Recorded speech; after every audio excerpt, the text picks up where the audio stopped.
Hello friends, मेरा नाम है सृष्टि गुप्ता और मैं स्वागत करती हूँ आपका अपने चैनल शिक्षा मंत्र में।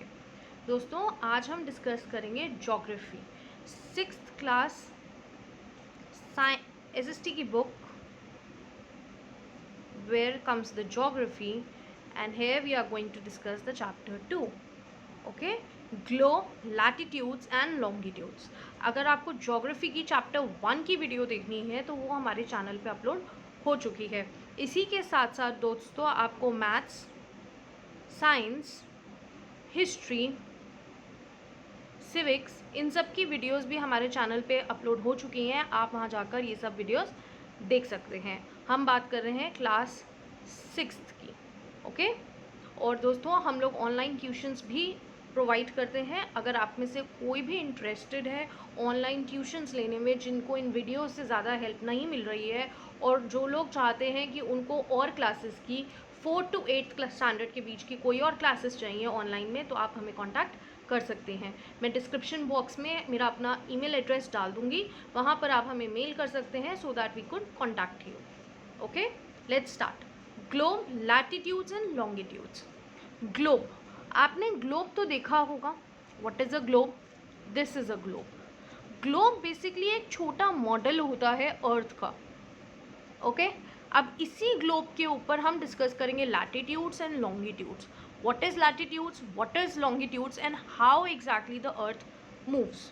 Okay, we will discuss all these in this chapter. In the previous chapter you have read that our planet earth is not a sphere. हमने पिछले चैप्टर में ये पढ़ा था कि जो प्लैनेट अर्थ है वो स्फेयर नहीं है। आप मुझे वो नाम बताएंगे जो मैंने आपको पिछले चैप्टर में बताया था अर्थ की शेप को बोला जाता है? प्लीज़ हमें कमेंट सेक्शन में ज़रूर बताएं।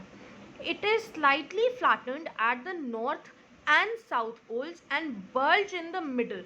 यानी कि अर्थ का शेप कुछ ऐसा है कि ये नॉर्थ पोल से और साउथ पोल से थोड़ी फ्लैटन है और मिडल से थोड़ी सी बल्ज आउट है। It's kind of this shape. Okay, and इस शेप की होने की वजह से हम अर्थ को एक स्फेयर नहीं बोलते हैं।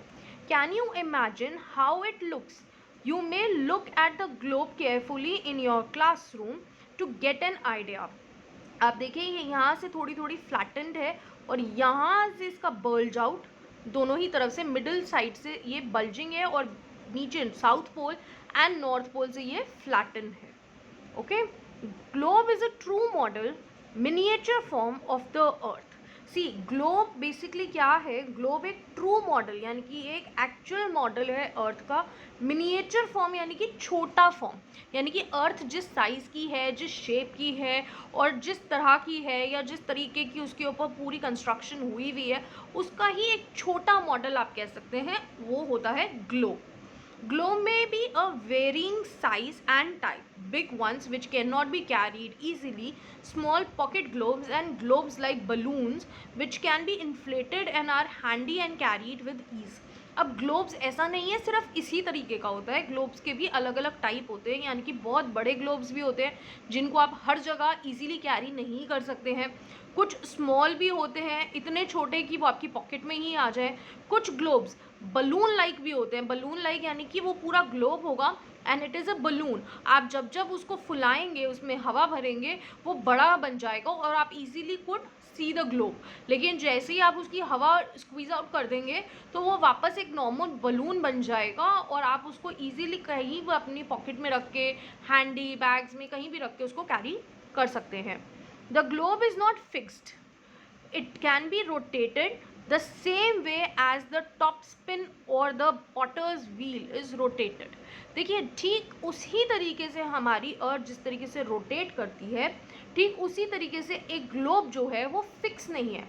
आप देख सकते हैं, ये एक पॉइंट है और एक ये पॉइंट है, ठीक है। ये दोनों पॉइंट्स पे ये फिक्स नहीं है। ऐसा नहीं है कि अगर आप इसको रोटेट करना चाहेंगे तो ये फिक्स है, it will not move. Yes, it will move. Okay, it will move और ये रोटेट करेगी ठीक उसी तरीके से जिस तरीके से अर्थ भी रोटेट करती है। On the globe countries, continents and oceans are shown in their correct size. यानी कि ग्लोब पे देखने पे आपको कंट्रीज देखने को मिलेंगी, कॉन्टिनेंट्स देखने को मिलेंगे, ओशंस देखने को मिलेंगे और करेक्ट साइज यानी कि जिस साइज के वो है उसका मिनिएचर फॉर्म आपको देखने को मिलेगा।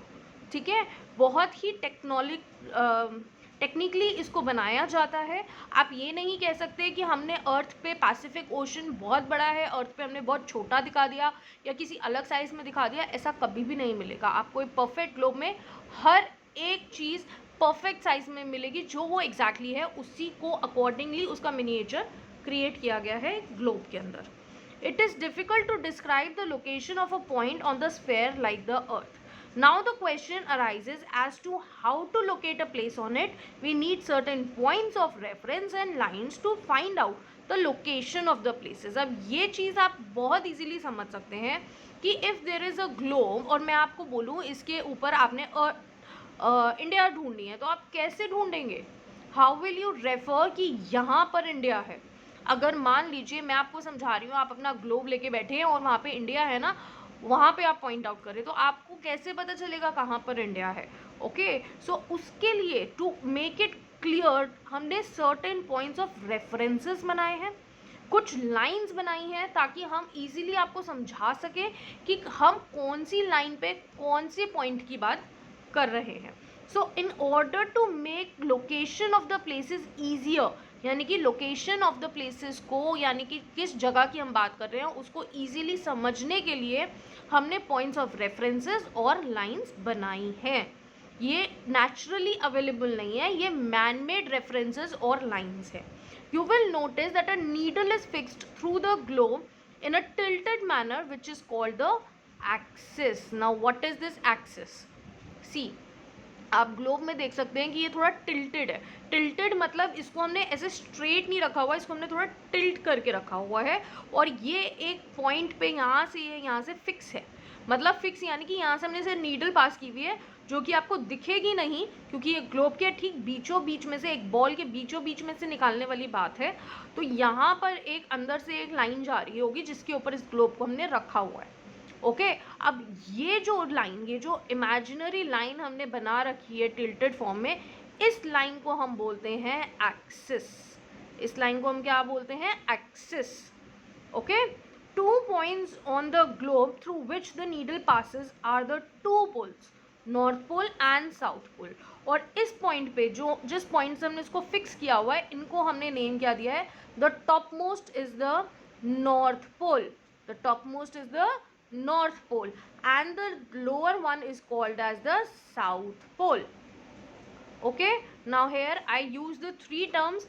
The line, the imaginary line at which we fixed the globe is called as the axis, which is the tilted line. Then comes the top 2 points. The 2 points at which this axis is joined with the globe is the first is the north pole and second is the south pole. Clear? The globe can be moved around this needle from west to east just as the earth moves. So here comes a question कि क्या आप जानते हैं अर्थ किस direction में किस तरीके से मूव करती है? वो मूव करती है वेस्ट टू ईस्ट। अब ये बहुत कन्फ्यूजन बच्चों में हो जाता है यूजुअली। देखिए, हमें डायरेक्शंस पता है, we know the direction, this is the north, this is south, this is east and this is west. Okay, so earth को अगर हम मूव कर रहे हैं, रोटेट कर रहे हैं, सो it will not move like this. वो ऐसे मूव नहीं करेगी, it will not rotate like this. वो किस तरीके से रोटेट करेगी? वो इस तरीके से रोटेट करेगी।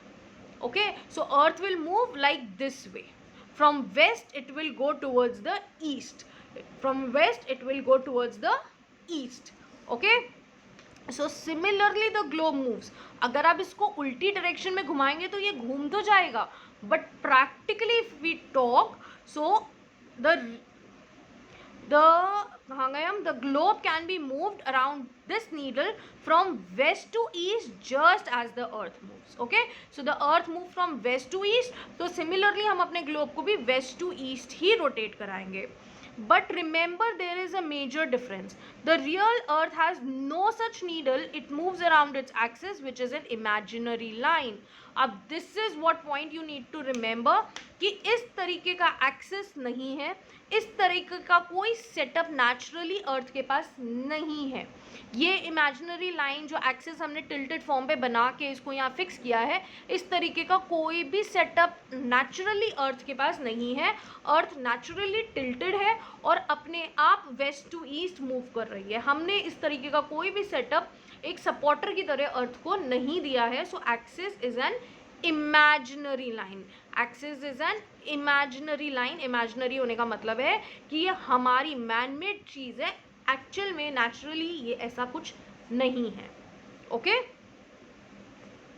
Another imaginary line running on the globe divides it into two equal parts. This line is known as equator. The northern half of the earth is known as northern hemisphere and the southern half is known as the southern hemisphere.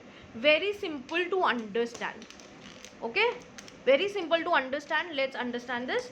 अगर ये हमारा अर्थ है, सी आई told you अर्थ थोड़ा ऐसा है, ऊपर से और नीचे से थोड़ा flattened in. From the north pole and south pole it is flattened and from the middle it is bulging out. Okay, अभी तक हमने क्या क्या चीज़ें समझी है. There is an imaginary line which goes like this. Okay, और according to the globe if I go it's actually going like this. ठीक है, so this line we talked about, this is axis. This is axis, right. हमने बात की जो ऊपर वाला point है, सबसे टॉप मोस्ट पॉइंट है, that is the north pole.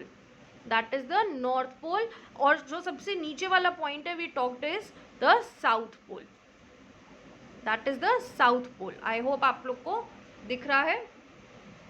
Late me make it more clearly. Okay, so this is the south pole, this is the north pole and this is axis. Now we talked here is about the equator, northern hemisphere and southern hemisphere. Now let me tell you, अब यहाँ पर globe के ऊपर अर्थ को हमने बिल्कुल बीचों बीच एक लाइन, इमेजिनरी लाइन ड्रॉ कर दी.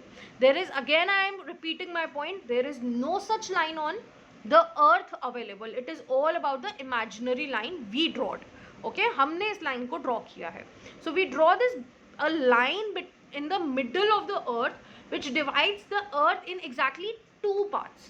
In exactly two parts means this part is equal to this part.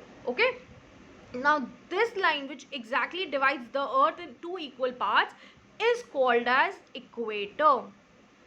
Is called as equator, which equates means which divides the line which divides the earth in exactly two parts is called as equator. अब जब हमने इसको दो parts में divide कर दिया तो हमने इन दोनों पार्ट्स को अलग अलग नाम दिया. ठीक है, यहाँ पर हम एक्सिस को नहीं इन्वॉल्व कर रहे, यहाँ पर हम सिर्फ और सिर्फ इक्वेटर ने दो पार्ट्स में डिवाइड करा है उसको.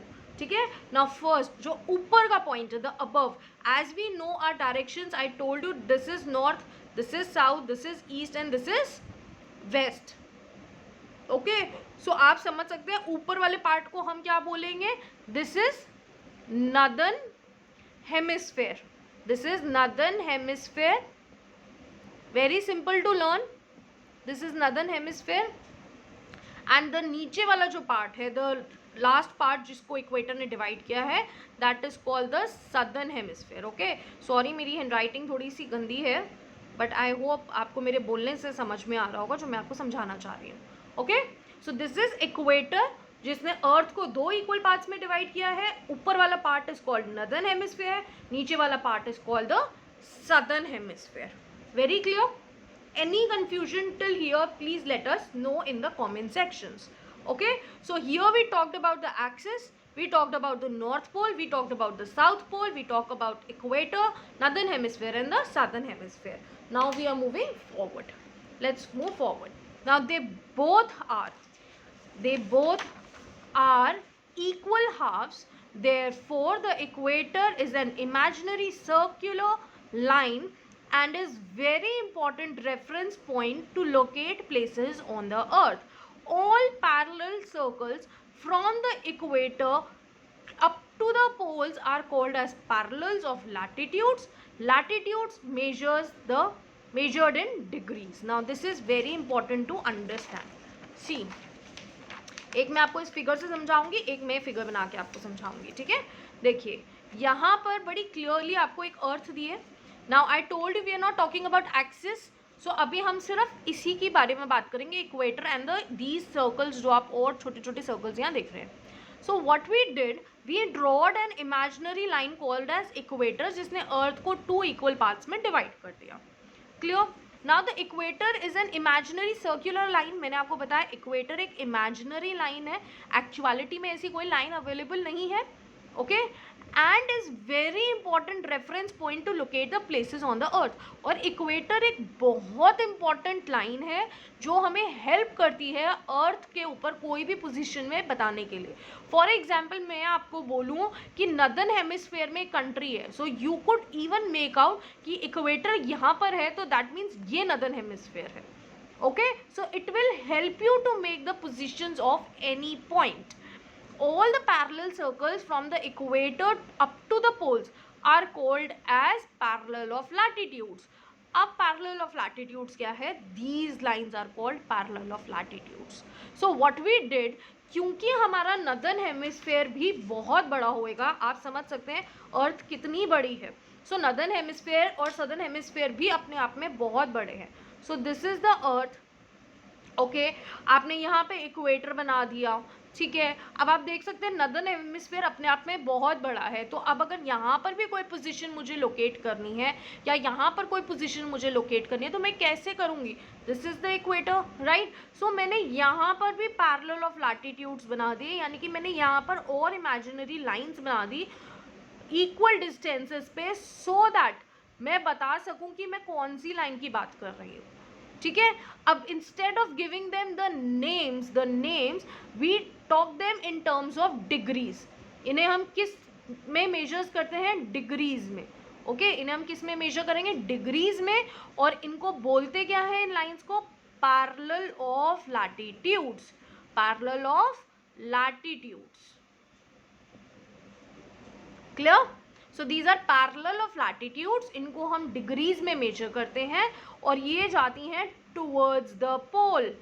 ठीक है, ये कैसे जाती हैं? ये जाती हैं टूवर्ड्स द पोल, यानी कि ये पोल की टूवर्ड्स जाते जाते छोटी होती जाती है, इक्वेटर की तरफ आते आते बड़ी होती जाती है. It covers the whole ball. The ball means the whole globe. Clear. The equator represents the 0 degree of latitudes. अब मैंने आपको बोला ये डिग्रीज में हम बात कर रहे हैं, तो इक्वेटर, ये इक्वेटर की लाइन जा रही है, राइट. सो इक्वेटर क्या हो गया? इक्वेटर को हमने रख लिया 0 डिग्री. यहाँ से हम अपनी काउंटिंग को स्टार्ट करेंगे. ठीक है, डिग्रीज आप मैथ्स में ऐसे ही लिखना. So this is 0 degree is the equator. Since the distance from the equator to either of the poles is 1/4 of the circle round the earth, it will measure 1/4 of 360 degrees, that is 90 degree. Thus 90 degrees north latitude towards the north pole and 90 degrees south latitude towards the south pole. That means आप जानते हैं कि जो earth है it's a kind of a circular round. Okay? अब यहाँ पर आपको पता है on a circle if I will talk about the degrees, you know it is 360 degrees. Correct. If I am not wrong, this is 360 degrees. So what we did 1/4 of the, ठीक है, either of the poles is 1/4 of the circle around the earth.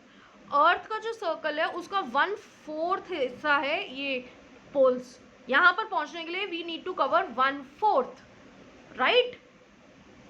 If I am right, let me tell you एक again एक circle से मैं आपको समझाती हूँ. This is the circle, right?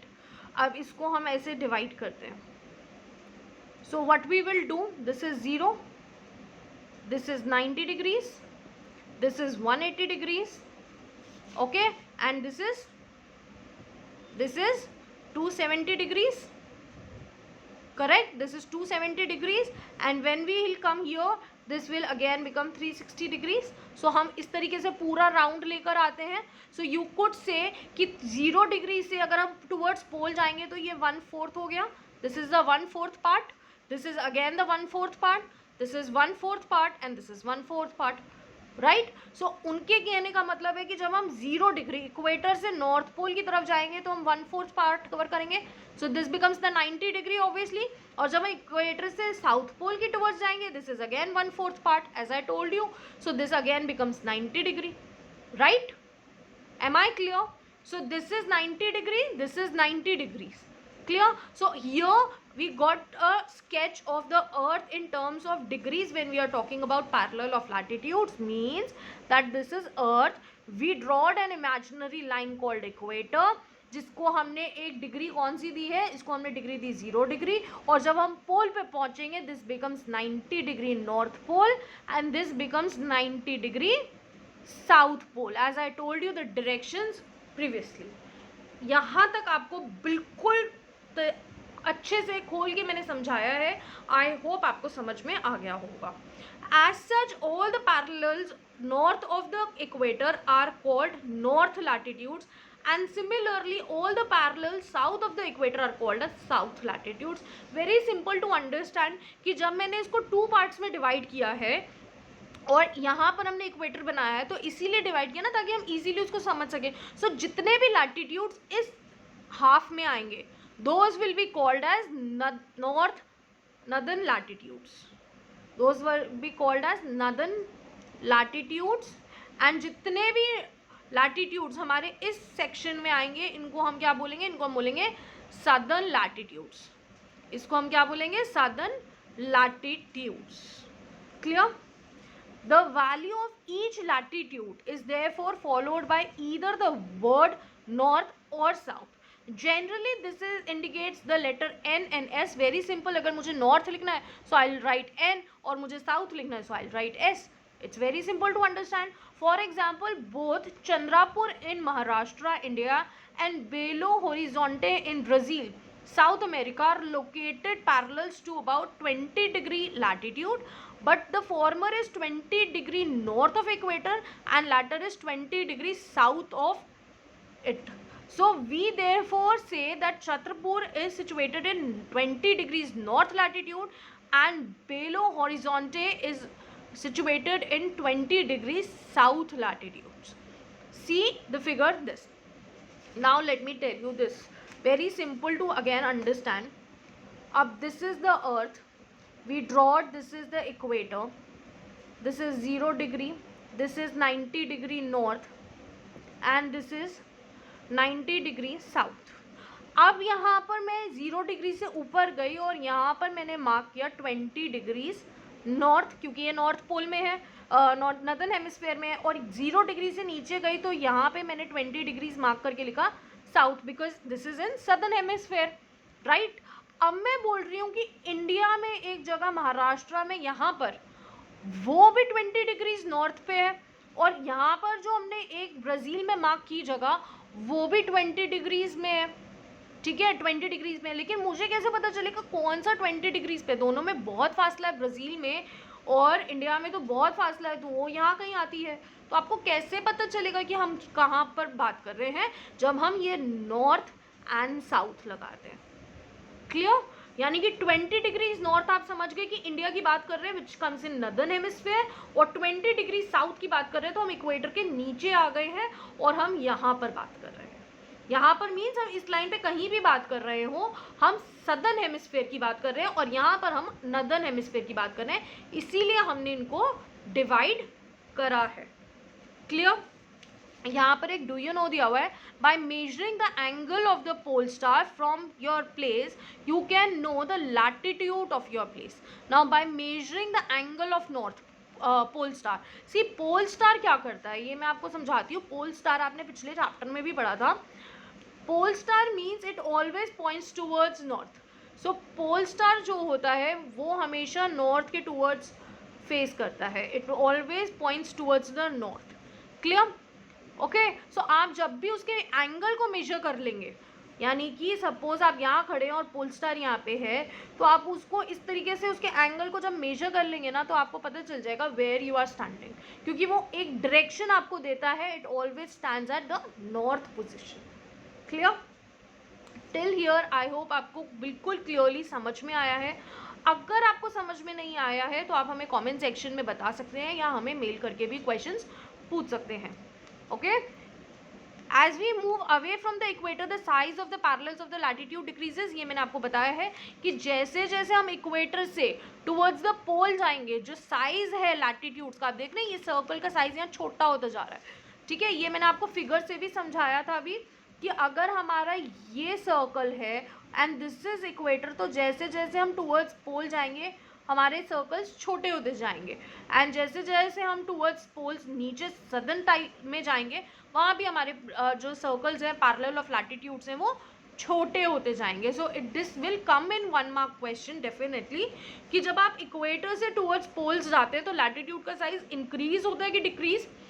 So you will always remember it decreases when we move towards the pole and it increases when we move towards the equator. I hope आपको यहाँ तक समझ में आओ. आगे का chapter will continue in the next video. मैं बहुत स्लोली और सब चीज़ बहुत अच्छे से समझाऊंगी. आप एक एक वीडियो को ज़रूर देखें.